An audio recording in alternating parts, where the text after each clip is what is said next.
Mindcrime Liberty Show with me, Swindon Dobson, and him, Tim Patton. Today we discuss, is Disney more real than Paris? Tim. In the old Slavoj Zizek, David Horowitz, Julian Assange interview on what used to be known as Russia Today's show in the United States from the Ecuadorian embassy, Horowitz made the point that Europe is a cultural theme, an irrelevant cultural theme park. And that's a line, I know a lot of people wouldn't like Horowitz, the Zionist, but that's a line that always stuck with me in that otherwise wonderful interview. And I'd argue that Europe is less of a cultural theme park than it used to maybe 20 years ago, because it's less European than it was 20 years ago. But that, and also, that withstanding, regardless of that, I would argue that Europe and the Europeans are less relevant than they were, 20 years ago, let alone 100 years ago, when they were the most relevant, when Americans were copying Europeans more so than the other way around. And this is my theory, that Europe has been conquered on a cultural level by America, not just militarily, but more importantly on the soft cultural level. And Disney is probably the best example, although there's of course other examples. But I'm going to use Disney because I think it's also because it's the most clear, succinct example to use. So if you think about like what young Europeans, and particularly young British people, might think about, it's American films. If you talk about Netflix too, that's an American company. They might have some European or other actors in it, but it's largely generated in California, New York, Orlando, and so forth. And also, the Disney parks, and there is Disney parks elsewhere, but the most important one, I argue, is the one in California and the one in Orlando. And the Orlando one's twice, or not bigger than the one in Florida, is in a way the most dystopian or utopian place. I'm going to argue it's the most real place in the world. And the reason I'm going to do so is, if you think about tourism, and I know tourism can be kind of lame, but in a way, tourism, and this, I think most anthropologists, including like these sort of right-wing Yarvin style anthropologist thinking, if you think about tourism as a kind of pilgrimage, and when people go to travel, and this includes Asian travelers too, not just Americans and Europeans, this includes Asians and Latin American people as well, and Africans. If you're going to Europe, you're going to see dead things. You're going to see the palace at Versailles, or you're going to see, the Roman Colosseum. You're going to see old battlefields. If you go to America, you're going to New York City, you're going to Orlando, or you're going to Southern California. Two of those places are very much Disney-centric. Or Florida is one of the biggest tourist destinations in the world. So arguably, going to one of the Disney parks is a pilgrimage site. When you go to London, or you go to Paris, which is what we use in our title, you're just going to a place that is, for the most part, dead, that doesn't produce anything on a cultural, let alone an economic. Everyone knows, they might have some amount of manufacturing, I don't deny that, but it's a kind of thing what what Delusians might call a pastiche. It's a cut flower. It's never a way to think about it. Because places like Orlando and Southern California and New York are still producing culture in a way. You might hate that culture, by the way. You're perfect. There's a certain, the fringes would, of course, hate that culture. Now, this isn't nothing new per se, because back, 100 years ago or 150 years ago, when Americans would go to Europe to figure out how to run their cities, like what they do with the schooling system, literally, cities would do this. The Paris World's Fair and the thing that I did for the centennial of the Bastille Day, people copied it. Actually, Disney, when he set it up, there's a certain way in which everyone, to some extent, copied that. So it is a reflecting mirror back and forth. But if you want to sort of locate the place, I would say now it's in Orlando. And a really dystopian thought for some people in Europe would be that going forward, it could be that the in Epcot, which is the one of the bigger parks in the Orlando thing. You could argue there's an Eiffel Tower, by the way, and you could argue that like they preserve a better and safer version of Paris that's more authentic to the old version of Paris and the current version of Paris, in a strange dystopian way. And that goes to the other countries they have, Italy, UK, and so forth. Because if you think, this goes to my cultural hegemony theory. Again, you don't have to like this fact. You don't have to think this is good. I'm just, on one level, I'm saying this is just on a purely descriptive level. And I think on a purely descriptive level, is this true? And that's my question I'll ask you in a second before I add a few more data points here. Like I said, when people travel, and I was recently at Disney World. I haven't been back there for like 8 years, but I was recently there.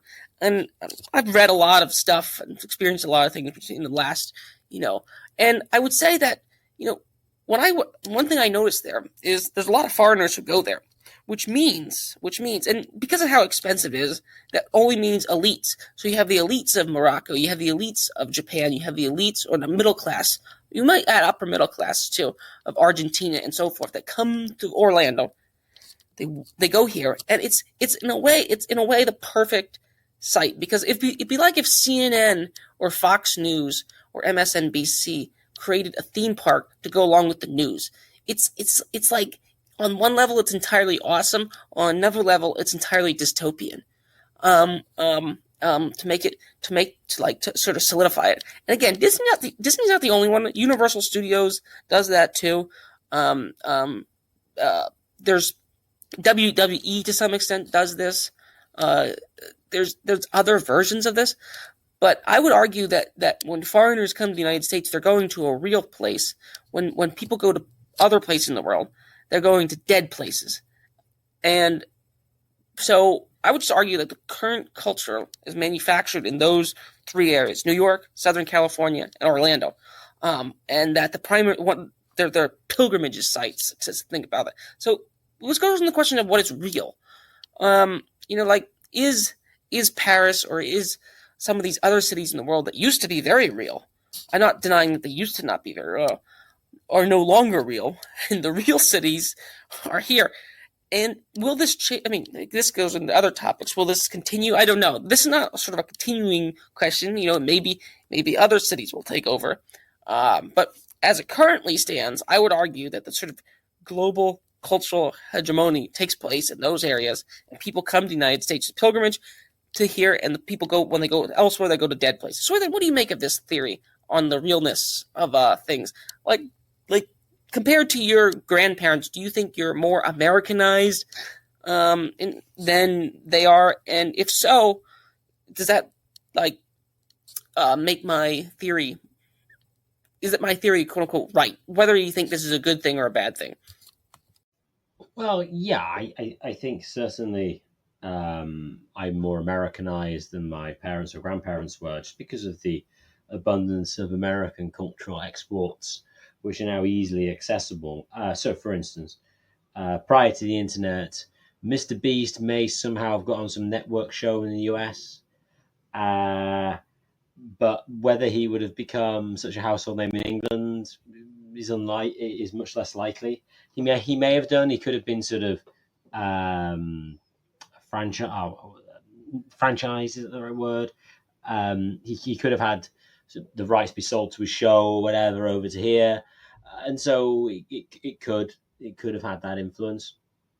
But it seems unlikely, or put another way, it's much easier for any sort of English speaking content creator on YouTube to have substantial cultural impact in England in a way that you wouldn't have done historically via cable or by the traditional networks. Just to clarify a question, if we continue, when you're saying that Disney is more real, do you mean than, say, Paris or some England or whatever? Is it that people are going to these places? Is it that the people or the culture which created the artifact is still in existence, and is sort of developing the artifact, Whereas in, say, Europe, to a large extent, or to almost no extent at all, the people or culture that was creating the artifacts that people wanted to go to see is now dead and doesn't exist. Is that what you mean by real in this context? Yes. Yeah.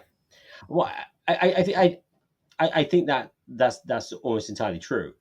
Um, I mean, you get people who go to London to say, because I was in London relatively recently, and you see all the old stuff there and whatever, but then the people and the culture that created that, well, they don't really exist anymore. Um, Now you could always make the case that, well, the culture that did exist, that did, you could always play the card that there's never continuity, there's always discontinuity, and therefore all these places are always dead, which to me would be to sort of overstate the case.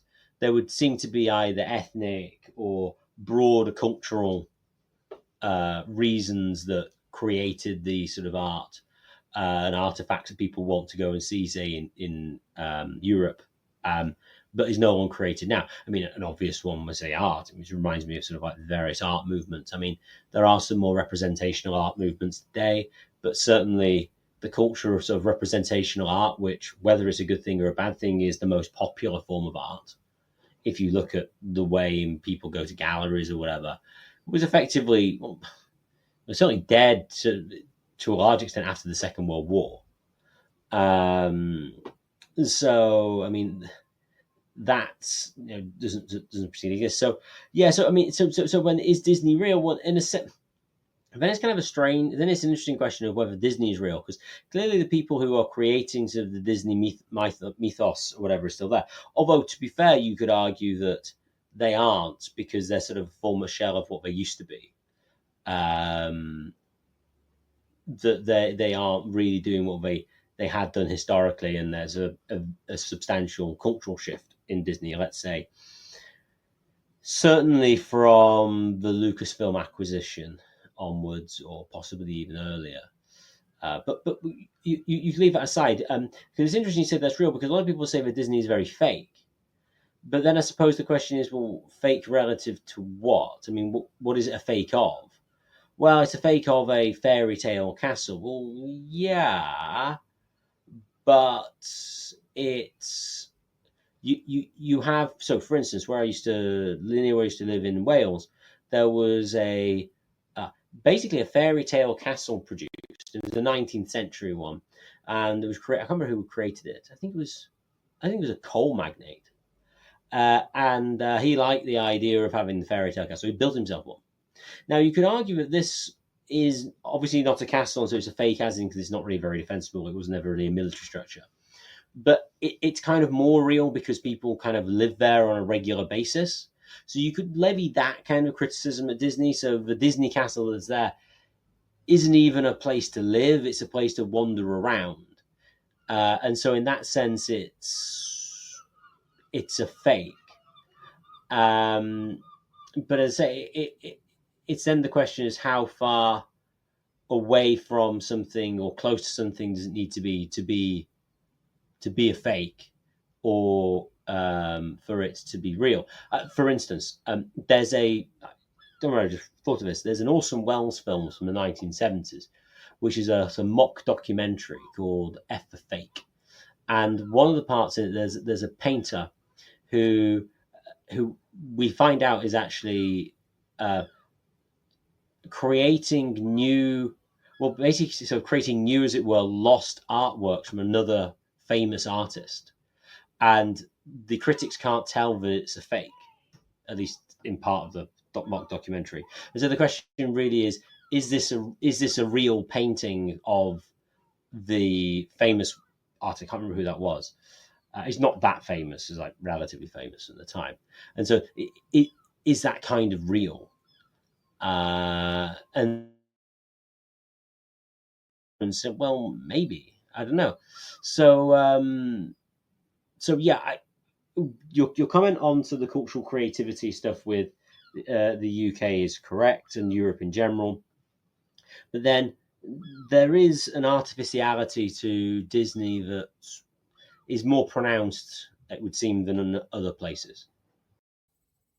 So the fact that your point about is Disney fake versus real is to some extent a hyper, making an unashamedly straightforward observation. It's a very Baudrillard type thing where it's like, the question is what is real here? There are dead, you could say Disney is dead. You could say that other cities are also dead in the United States. I don't pick like Midwestern cities to compare here. I'm not talking about those or Detroit or some of these other cities, but I'm talking about these places here. And I will also argue there are individual Europeans of significance that come, but they come to the United States for the most part, or they use the United States, like Harry Potter, for example. It uses the Universal Studios framework. It uses and things like that. So there are individual them, but they come to the United States. You could also argue it's a kind of brain drain type operation too, in a sense here. But your question about the real versus fake, I think here is one of the key questions. Here, but people who go there treat it like it's real. They, especially their children, because it's a children's destination. You can also call it a children's center of propagandization too, if you want to be really kind of like dystopian. Although I think that gets a little overheated to some extent, but who knows? Because that's something they look forward to all year, or it's a once in a lifetime trip or something like that. So if you think about like what do people value and what do people think about, it's arguably the center of people's leisure lives. And what do they direct their money toward? It's they direct their money toward these places here. Again, this is just an example, and there's other examples of this. But Disney's one I'm familiar with, and I argue it's like the case. It is the perfect case for this. So the question of what exactly is produced in other cities, and I think Asian cities have the same problem. I know people think China might rise. By the way, I'm not a total Petersian guy. Some people think, well, what about China? My experience of tutoring Asian students has been that a lot of them know a decent amount of American culture. And these are the people who know English are people who have more money. So they're the quote unquote elites. So unless you, and this is the Communist Party elites, by the way, too, which is funnily enough. And a lot of the girls have names like Elsa as English names. And if you mention things about Star Wars or Frozen or things like that, they know it. They're at least aware of it. Which leads me to believe that the axis of resistance, so to speak, theory that some people on the left and the far right have. I mean, again, you only use those terms technically. It's false. And this, I think, includes places like Iran, Cuba, and elsewhere, that they get American cultural stuff. They get it more diluted, and arguably, oddly enough, because of IP laws. This is funny. This is one of the ways I think Disney is short-sighted. By the way, is because it could actually be, if you got rid of IP. Oddly enough, a lot of these older films they made from like the 30s through 70s or 30s through 80s, the heyday of it, because you were arguing are they not what they are, former shell, they would actually be more prominent if people didn't have to pay for them. And in certain societies, no one does because they can just get them on a torrent or something else. Now, I'm not advocating that, by the way, or maybe I am, but that thing is that framework is there. And if you think if you're going to say Disney is dead and Disney is fake, where exactly is real? That'd be my question for you. Like if you think about downtowns in America, we had the period of suburbanization and where the downtowns were dead, but the downtowns that get revitalized, I'm using these air quotes. This is where things get really funny to me. And people, some of the left-wing critics of this will like get annoyed about it, although they're delivering what people want, is they deliver a kind of theme park version of downtowns. They like when they try to revitalize a downtown, and what are they basing off? Arguably, they're basing it off of Walt Disney or Universal. They're basing it off of once a downtown gets destroyed and it's not organic, and you try to recreate a walkable city. What are you thinking about doing? You're thinking about creating what is essentially a theme park with like now again, you could argue that Disney did this at first and it didn't invent the idea, but like this is the just becomes the paradigm example of like of a thing. I've been in a few cities where they've revitalized their downtowns, and I think if you, they're kind of like a theme park in a sense. That's I'm sort of repeating that point too many times there, but I think about like if Disney is fake, where is the quote unquote real um world? I mean, I'll could throw in New York or Southern California, and a few other places, but those would be the other centers here. But like, what would you how would you answer that question within it? Like, if I go to a downtown, like I think this is just equally as fake as Main Street USA. What would you make of that point? I think that yes, you could make the case that downtown is fake because that there is a well, in a sense, you could say it's a romanticization of a former way of living, which doesn't actually apply today, and you're sort of trying to reimpose something from the past which won't work. Then again, the defender of it would say, well, no, we're trying to repurpose it, an old method for today, and so it isn't actually pastiche. And I suppose whether you would consider it real or not would depend on whether you thought it was a mere aping of an older form, um, or whether it was actually something that's whether it's actually something that is kind of quote unquote real. Then, of course, even if it's unreal, you could argue that actually it's still fake, but we're going to make it real because we're going to impose our will on reality and make it real. For instance, the strong times people could go, well, if we make traveling by car too difficult again, then these older models will exist because mass individualized transportation won't exist. So you could say that it is potentially real. It would be a living, breathing entity, as it were. Um, on though the overall design, I think that's an interesting point because in a sense, when it comes to sort of realness, I think people have a sense that something is real and not made up if it kind of exists externally to themselves, and also probably as well something that's not obviously created by anybody else, and it just sort of like is a shared norm which has sort of developed over time and is just there, um, and it sort of imposes constraints from the outside, and that kind of seems real because no one individual, it doesn't seem to exist based on the mind of one individual or a few individuals. It kind of has a robustness in its existence in a way that if you have a place purely built by one company, for instance, who could just remodel it at will, then those things which are, and even if it was like imagine you have like a residential theme park, for instance, that those things externally are so controlled by one party, it would seem that they're not sort of a constraint on everybody. They're just, and if it is, and if anyone can change it, they can only change a small amount of it. And so it would never really affect everybody. The fact that it can be changed at will by somebody else seems to make it less real in that sense. Um, a bit like sports, the rules evolve over time, and even though they've got bodies, or whatever, they're kind of organic, like the rules of soccer or football.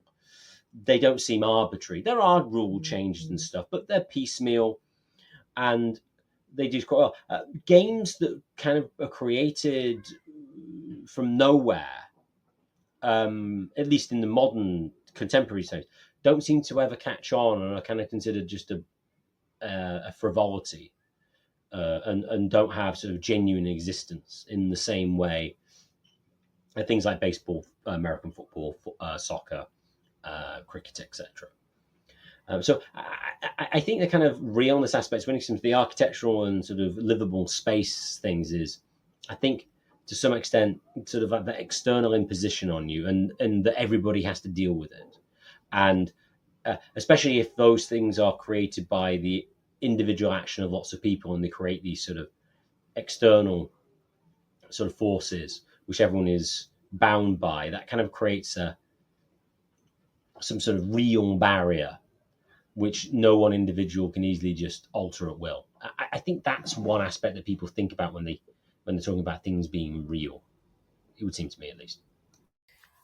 The the question to me here is on realness is like museums. So if I go, the Foucauldians will make this point. Although I think G.K. Chesterton also has. Although I'm speaking out of my butt, could be speaking out of my butt about this. It might have been a Chesterton commentator. But like, if you go to a museum and you see, let's say, Aztec culture there. You go to the like British Museum, or there's a museum in New York, of course. And you go to Aztec or look at Aztec or Egyptian culture.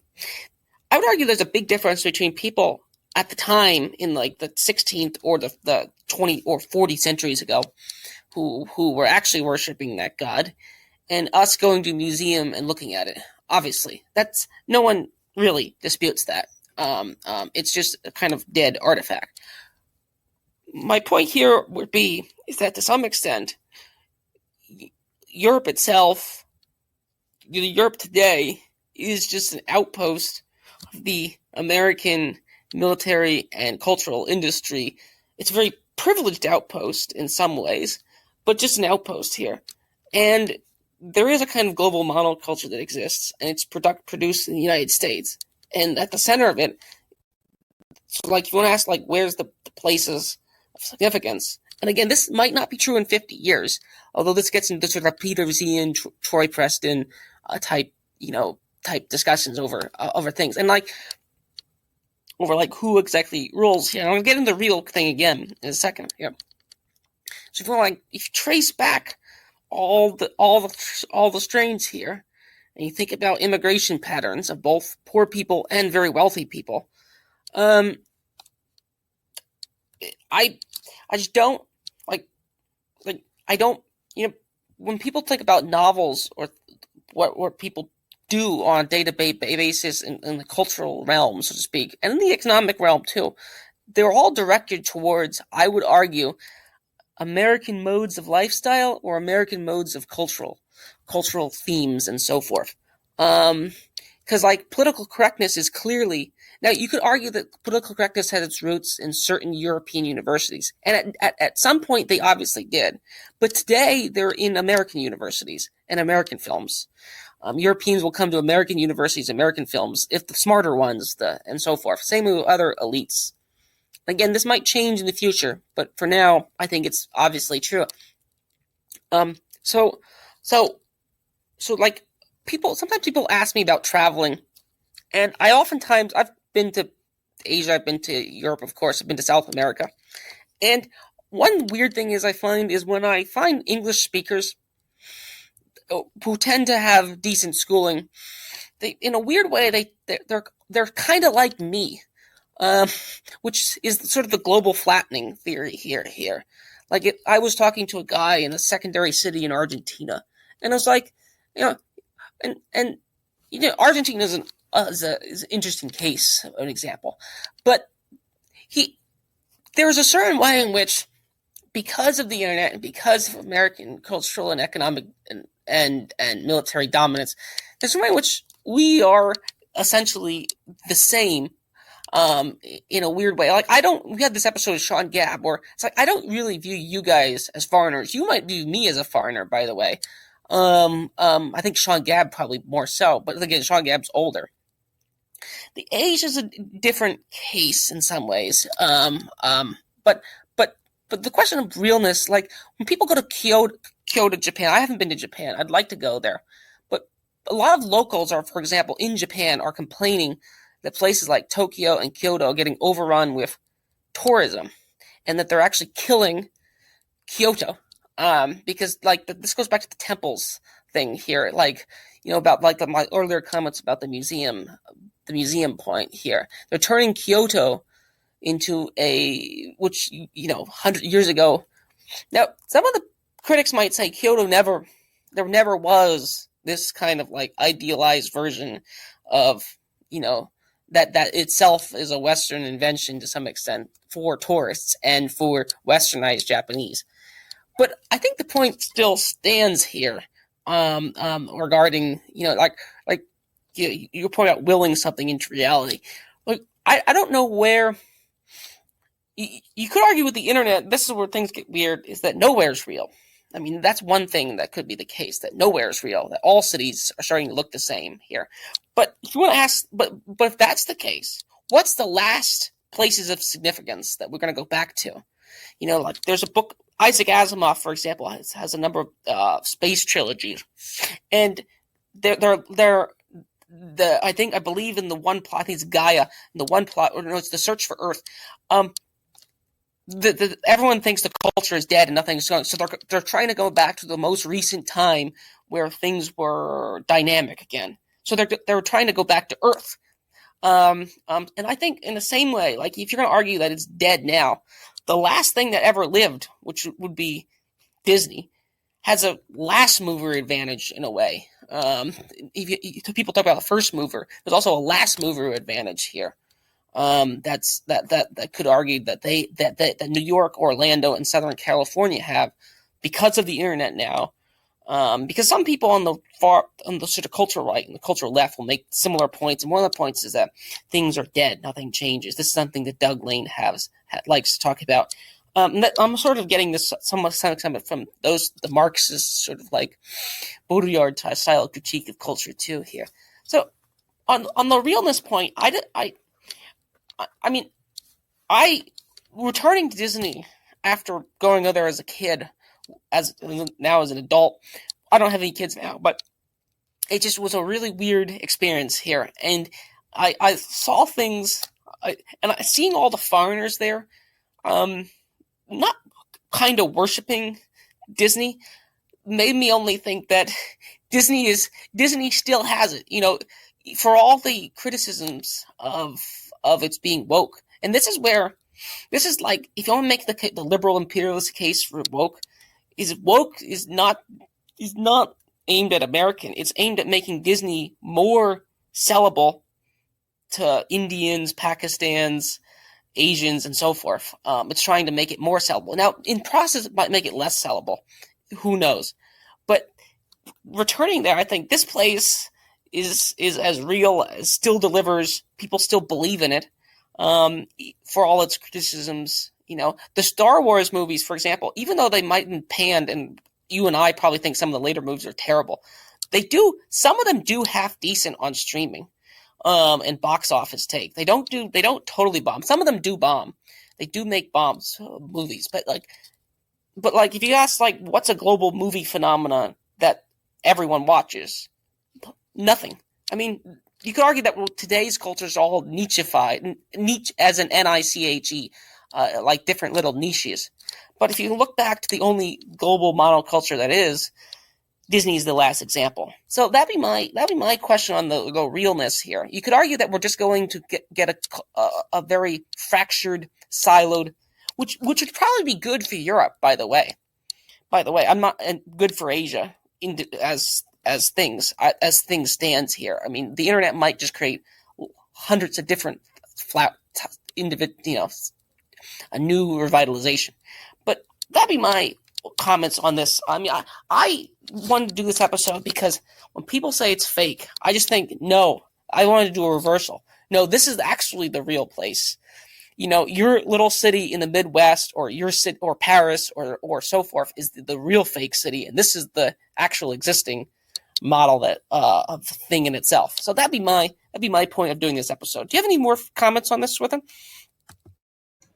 All I think is maybe you could point to various towns, cities in California, or I'm actually, it's odd. I was going to say New Zealand, but that's really just been used as used by Americans to make films because it's cheaper. To the extent that films are actually made in the US, there is some still those cities where that's a major industry, and that's where the money comes in. Those would seem to be more real than Disney itself, because it's still sort of like a functioning society. Well, say California's functional, relatively functional in sort of dealing with sort of general human activity.